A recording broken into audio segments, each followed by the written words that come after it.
session. My name is Puja and this is my co-speaker Avinash. We are both from Red Hat and we have been in the platform engineering domain for over a past decade now. So I'll get started with the topic. So from fragmented to unified, open source Unity Catalog. So before we delve into the deep of Unity Catalog, we want to understand what do we mean when we say fragmented and what do we mean when we say unified. So before explaining fragmented, let's go back in the history. These concepts are very closely aligned if you want to understand what I mean when I say fragmented data sets, right? So data warehouse, data lake and lake house. Data warehouse has been a legacy right now. It used to be a thing 10 years back when storage was very costly and business needed analytics data to make their decisions. And during that time, data warehouses used to be very useful. The problem with data warehouse was that it took years to build and it took years to build the data warehouse, as well as in terms of bringing the data into the warehouse. It took even more time because they had to incorporate a lot of business logic to finally get the data in the warehouses, and then they were consumed in the BI reports for taking informed business decisions. Right? Now, the problem with warehouse became more prominent when new types of source systems came in, when we have social media data or different types of sensor data or YouTube video or any kind of videos, pictures, images. When these kinds of files came into picture, data warehouse became an ineligible type of storage that was not meant to handle these types of data sets, right? So these are referred to as unstructured data or semi-structured data, and at that time there was a dire need that something new comes in which can accommodate all these kinds of data sets. And that's when data lake came into picture. So data lake was primarily based on object storage, and these data, all the semi-structured and unstructured, the volume of them was very, very huge. So data lake, which is based on object storage, it became the perfect fit for hosting these objects because it was very cheap compared to the data warehouse storage, right? So when data lake came into picture, it became very helpful for teams. They started loading all their data into data lake, and then only the data which was required for taking informed decision, only the ETL was done on top of those data. So there was direct data dump from source systems into the data lake. So data lake was a place for raw data. The data was accessible faster, and then ETL was done whenever any analytical reports were required or any business decisions were required to be taken. Only ETL was done on those sections, and the data scientists and machine learning engineers who needed access to raw data to identify more patterns, they could directly fetch data from data lake. So they did not have to wait for the data to be available in warehouses, and that's when data lake became very, very popular. But over time, people started just dumping data in the lakes, and over time it became more of a data swarm than a data lake. There was no data quality, no data governance. There was also no understanding of what data exists in the data lake, and slowly over time there started happening a lot of data duplication in the data lake because people started rebuilding the same data sets. And then came the concept of data lakehouse. Lakehouse is primarily a very new concept, and then it came to bring the best of both the worlds, warehouse and lake. So where warehouse gives you the asset properties of the database, governance, quality, security, and lakes gives you storage at a very low cost. So lakehouse is something, if you see the image, it's built on top of data lake, so it still uses very low cost storage, but it brings in all the advantages of warehouse, making it a perfect system for all the types of application, and where you can have governance and security layer in everything, right?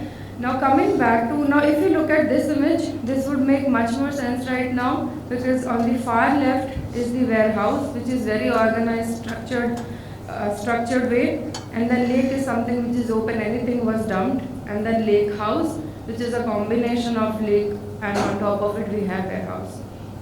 Now coming back to data fragmentation topic, what causes data fragmentation, right? So nowadays lakehouse is still a very new concept. Most of the organizations have not employed it. They still have data warehouses or data lake or maybe both of them, right? So you already have data in two places, warehouses and lakes, and in situations where companies are say acquiring other companies, those companies are also coming with their own data sets, right? Now if you want to bring in that data into your existing lake or warehouse, that's a very costly and time consuming job. So people tend to leave those data sets as is and they try to access it from where it is currently. So now instead of two, you have three places where your data is residing. And this also happens like if in the existing system, if the access control policies are very rigid or secure, individual departments tend to bring their own databases, right? To make sure their productivity is not hindered or they are able to deliver faster. So individual departments develop their own databases. So these are again creating more and more data silos within the organization. And last but not the least, when we talk about images or ML models, now AI is on the boom, right? So people have a lot of programs, codes, functions, or AI models that they need to host somewhere. So that also is getting stored somewhere. But how do we know where is what stored? If some new person joins the organization or if any new existing person wants to find out, I need access to certain data, where do they go to? Right? They need to get access to 10 different systems and they need to explore or look at 10 documents to see if they are able to reach the correct data set or not. If they do not find it, eventually they'll end up duplicating the data set somewhere that they have easy access to. Right? So this is something, this data silos leads to data fragmentation, and when you have data fragmentation, we see this in many organizations, it happens in our org as well. And to overcome this, we have to, and when you have data fragmentation, these are the challenges that happens, right? Data discoverability becomes an issue, data duplication often happens. When many teams have same data sets, they have their own way of defining those data sets, right? So the definitions of the critical business functions, they become difficult to understand. Accessibility to those data becomes an issue. Storage cost becomes higher for the company because they're all using storage to store the data, and eventually it leads to reduced productivity because you have to make a lot of effort to either find out the data, or if you don't find, you have to create it yourself, right? So this is similar such example where a person is trying to find out certain table which is stored in a nested bucket. The person asks the other colleague and then she just references the bucket, and bucket has a lot of data where the person should not have access to the other data, just the products table, but eventually they end up getting access to those, or they may not get access to any. Similarly, on the right image, you can see there are multiple copies of a delta lake table or CSV table or an ML model, right? So this is a common scenario. This happens in most of the organization whenever there is data fragmentation, right? Now the next thing is, how do we solve these problems? How do we unify all of this so that it makes the life of the users easy and it increases their productivity? Now I'll hand it over to Avinash and we'll talk about the next.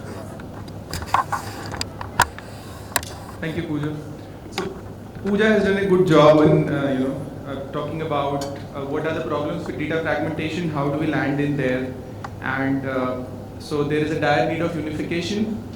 By unification, we mean, is there a common place, where these data and AI assets could be made available, and there could be a governance layer on top of it.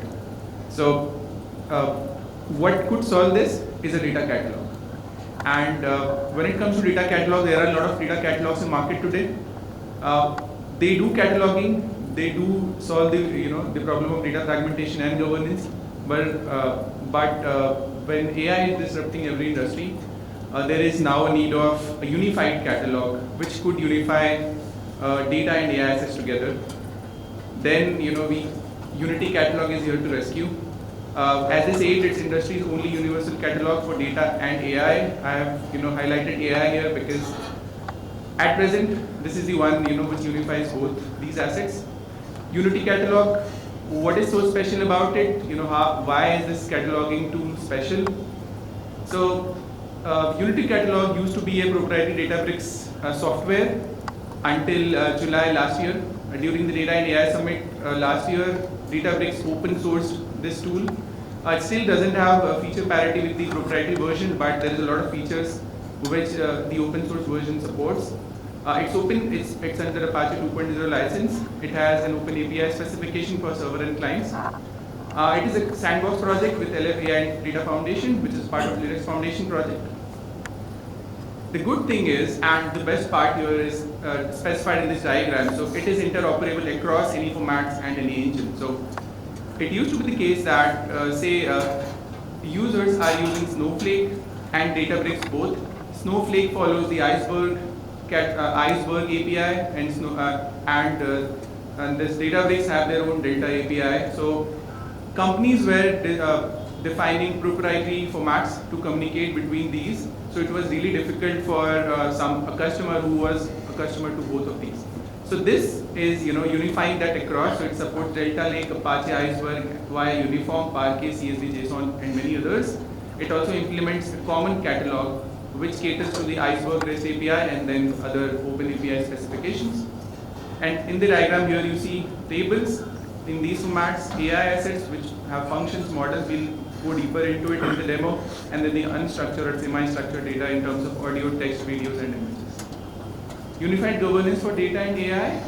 We were talking in the problem. We were talking about somebody getting access to the storage level, and at the storage bucket you have 3 tables defined. So if the person gets access to all 3 or none, here it has a special feature which is called secure credential vending, where you do not get access to the storage layer, but you get temporary access credential at a catalog level, which gives you access to one of the tables in those storage, in the backend storage.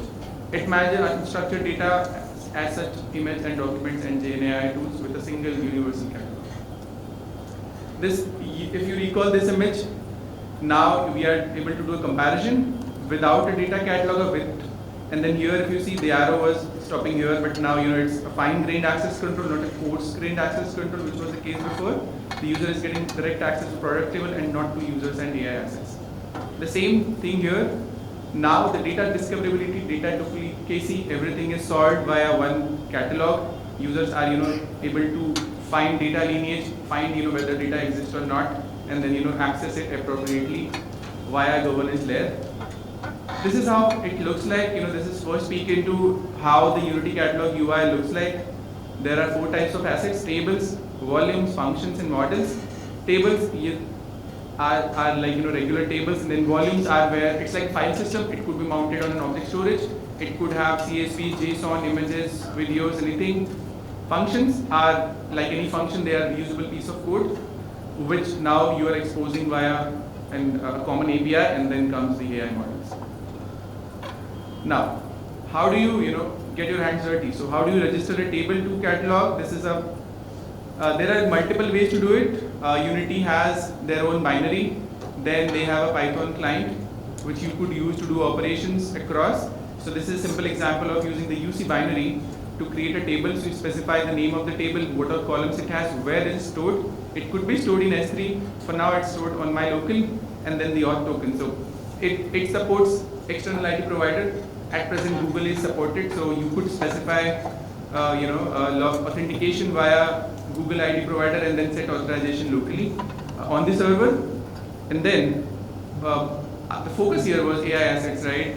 Because that's what differentiates these tools from other catalogs in industry. So let's try to dig deeper into what those AI assets are, how do they look like. So Unity functions, they are basically like a Python function. So when you use a Python function, you just import it, right, and then use it. Just call it by passing the parameters. So here it's stored as an asset in the catalog and schema. So this is the structure catalog.schema.table, the way we have. Similarly, catalog.schema.function.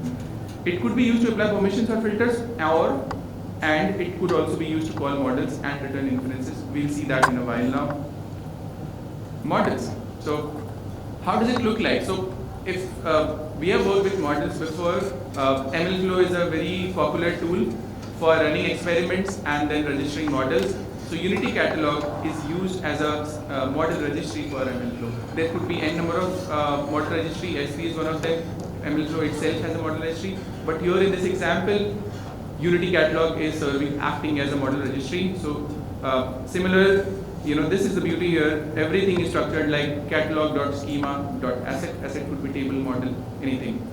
So running with MLflow, you run experiments, you train your model. Once you are good with your model meeting your benchmarks, then you push your model as an artifact to Unity Catalog, and then it's ready to be accessed on a common API. A lot of talking done here, a lot of theory. We are talking about. It's time for a live demo. So I'll quickly switch screens.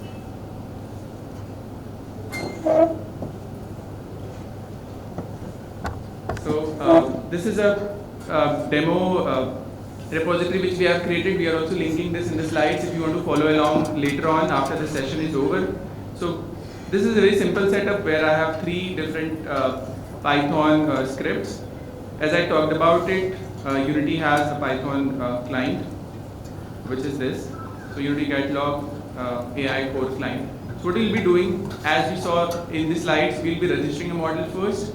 Then we'll be creating a function which actually utilizes that model, and then a master script which invokes that function and then returns the output of what model input. So I'll try to run it here.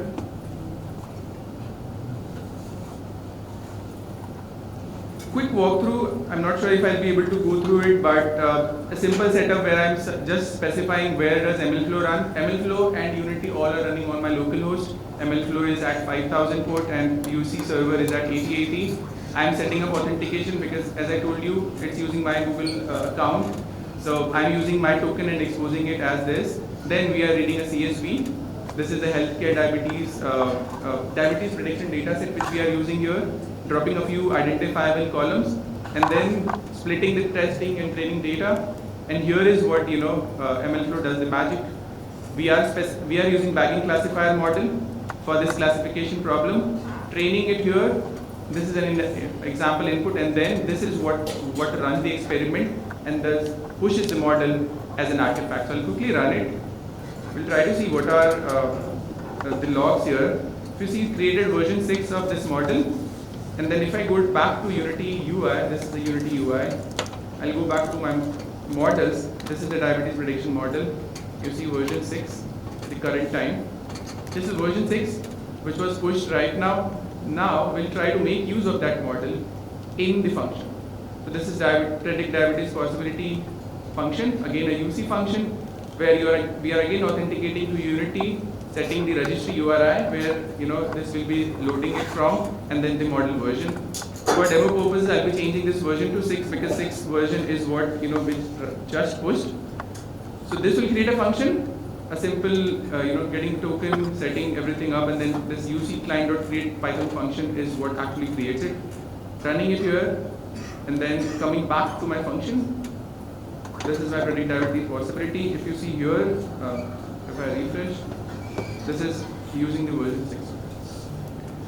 Comes the master where both of these come together. Again creating this client, and now this time this is my function name and the parameters which I am passing. So basically what we are doing here, our data set has patient information across patients with IDs. What usually this will be used for, say you are an insurance provider, somebody has placed a request for an insurance policy, you will have access to their vitals, and then what you could do, you could use this model with their vitals to predict what are the chances of this person getting diabetes in future. Accordingly the insurance company will be setting premium for them.